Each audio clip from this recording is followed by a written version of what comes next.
Class 11th की probability का last topic and important topic, odds in favour of an event and odds against an event. इसमें दो तरह के question बनते हैं, ध्यान से सुनना है। टाइप 1, बोर्ड पे देखना, फोन नहीं। टाइप 1 जिसमें ऑड्स ऑफ एन इवेंट दिया रहेगा। क्या दिया रहेगा? Odds in favour of event E, odds in favour of E दिया है और प्रोबेबिलिटी पूछी जाएगी। और दूसरा odds against an event, odds in favour of दिया है, odds against an event, odds against an event E, तब प्रोबेबिलिटी क्या होगा? ये हमारा टाइप 1 है। मैं टाइप 2 की बात कर लेती हूं।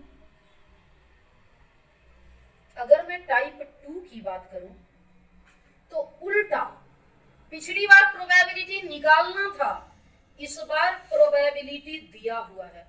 अगर प्रोबेबिलिटी 2/7 दिया हुआ है तो पहला ऑड्स इन फेवर पूछा जाएगा और ऑड्स अगेंस्ट पूछा जाएगा। इतना सीख गए तो अपना आज का क्लास आना सक्सेसफुल, यानी कि प्रोबेबिलिटी हम लोग बेहतर तरीके से सीख चुके रहेंगे। सुनते जाना। इसी प्रोबेबिलिटी के लिए एक और क्वेश्चन ले लिया मैंने।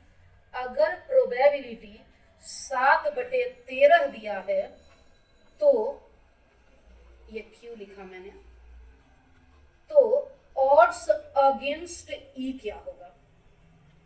तो ऑड्स अगेंस्ट ई क्या होगा? ध्यान देना है, दोबारा बोल रही हूं, शुरू से समझाती हूं। अगर ऑड्स इन फेवर पता है, बस ये 2 मिनट का थ्योरी सुन लोगे तो क्वेश्चन करने में सुविधा होगी।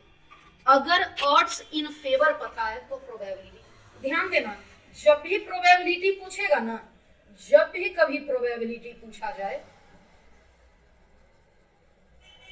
तो प्रोबेबिलिटी में नीचे सैंपल स्पेस होता है क्या? सैंपल स्पेस मतलब कुछ बड़ा, बड़ा मतलब इन दोनों का समेशन। कभी भी प्रोबेबिलिटी पूछा जाए मतलब नीचे सैंपल स्पेस कुछ बड़ा, यानी इन दोनों का समेशन। ध्यान रहे, प्रोबेबिलिटी पूछा जाएगा तभी समेशन करूंगी। अब फेवर पूछा जा रहा है, फेवर का मतलब है तुम मेरे सपोर्ट में हो। अगर मुझे पेन चाहिए तो तुम पेन दोगी। अगर मैं बोल रही हूँ अभी दिन है तो तुम दिन बोलोगे। मैं बोल रही हूँ रात तो तुम रात बोलोगे। मैं बोलूंगी मेरे साथ फर्स्ट फ्लोर पे तुम रूम ले लो तो तुम फर्स्ट फ्लोर पे ले लोगे।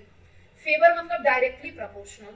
मुझे अपर 1 में चाहिए, तुम फेवर में हो तो अपर 1 तुम्हारा सपोर्ट कर देगा।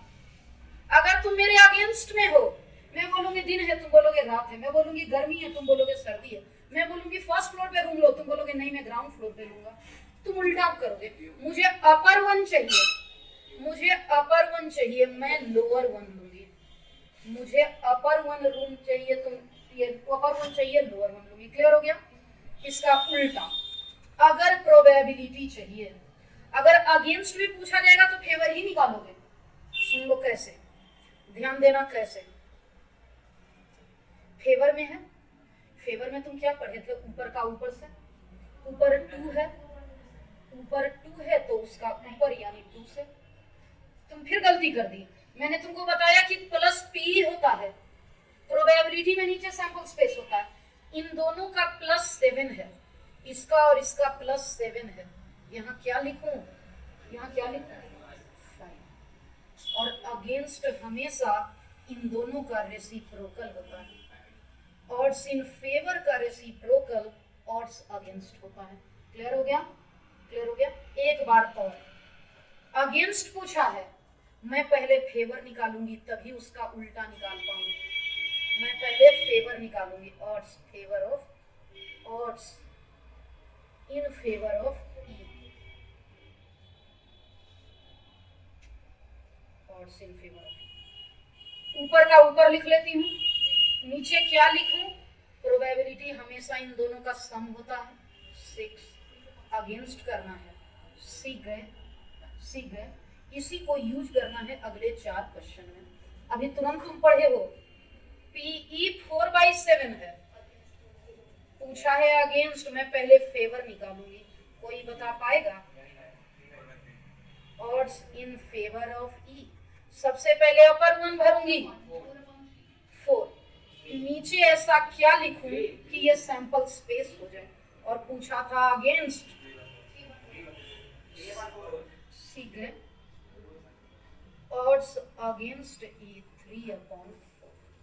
जरा देखना है इस बार पहला वाला पैटर्न कितना आसान, ऑड्स इन फेवर दिया है, odds in favour of E दिया है, PE पूछा है, PE क्या होगा, फेवर में है तो ऊपर का ऊपर, इन दोनों का summation.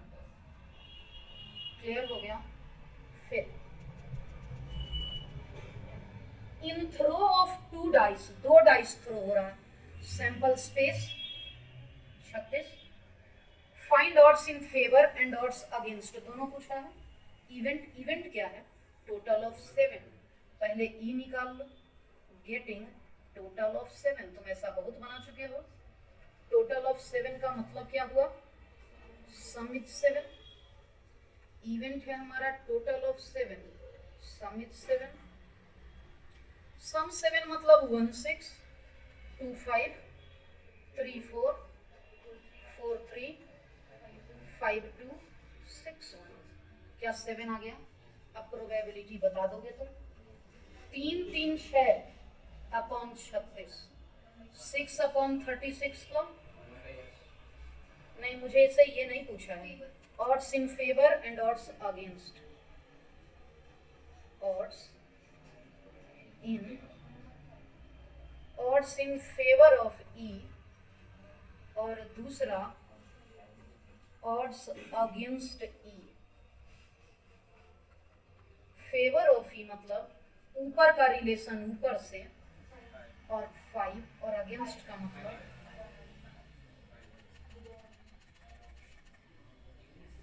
A card is drawn from a well shuffled deck of 52 cards, मतलब sample space 52। Find the odds in favor of getting a face card, यानी मैं इवेंट मान लेती हूँ फेस कार्ड,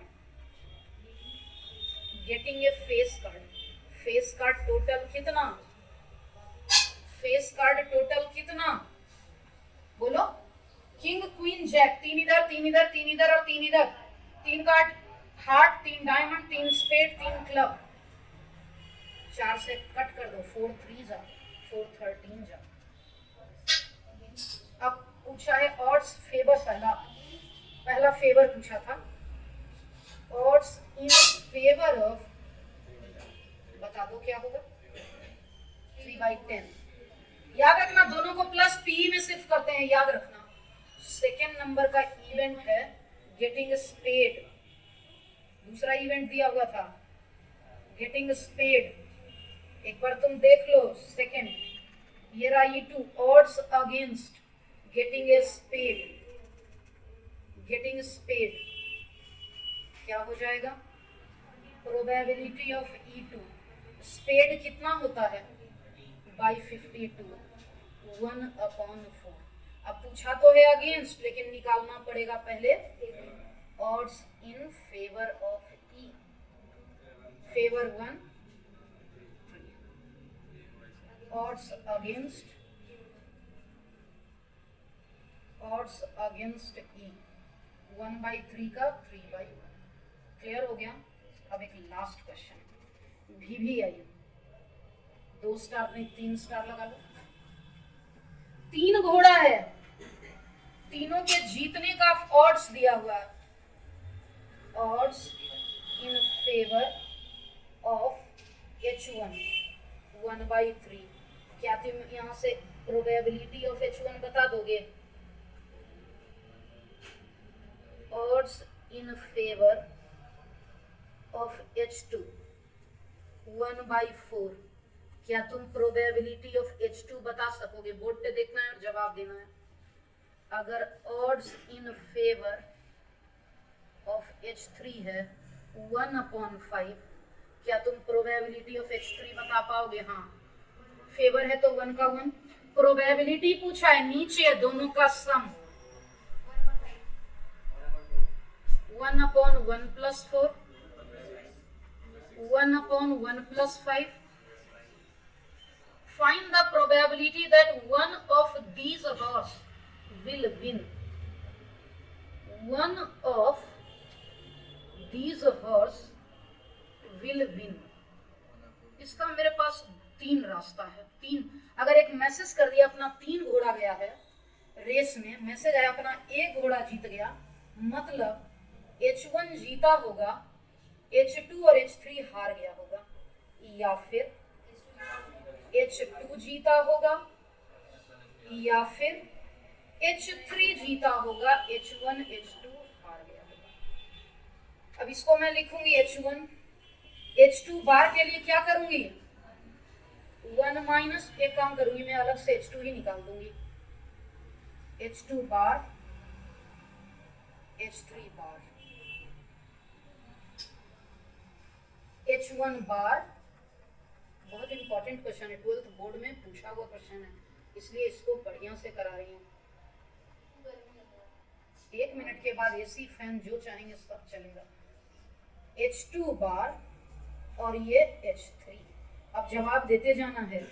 H1 था 1/3, H2 बार मतलब H1/4 था सर, 1/4, ये 1/4, ये 1 - 1/5, 1 - 1/6। H1 बार 1 - 1/4, H2 1/5, ये 1 - 1/6। H1 बार 1 - 1/4, H2 बार 1 - 1/5, H3 1 - H3, इसमें बार नहीं है। देख लो, कैलकुलेशन कर लो, ये 1/4, 5/6, 3/4, 1/5, 5/6, 3/4, 4/5, 1/6, 1/6, 1/8, 6, 8, 10 का एलसीएम बोलो, 120 कि कुछ और? ये 20, ये 15 और ये 12। आंसर चेंज कर लो, इसका आंसर गलत दिया हुआ इसलिए ये करेक्शन कर लो। ऊपर करती हूँ मैं, 81 से लेकर 86।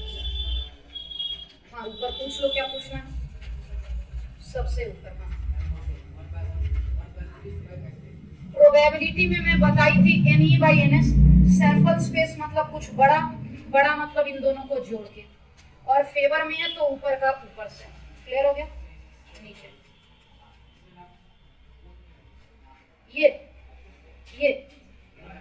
ये बार के लिए 1 - PH2 निकालते हैं, इसलिए 1 - की। प्रोबेबिलिटी हमारा 100% खत्म हो गया क्लास 11th का। क्लास 12th की प्रोबेबिलिटी का भी 20% हमने पढ़ा दिया है। प्रोबेबिलिटी की सेवा यही समाप्त होती है।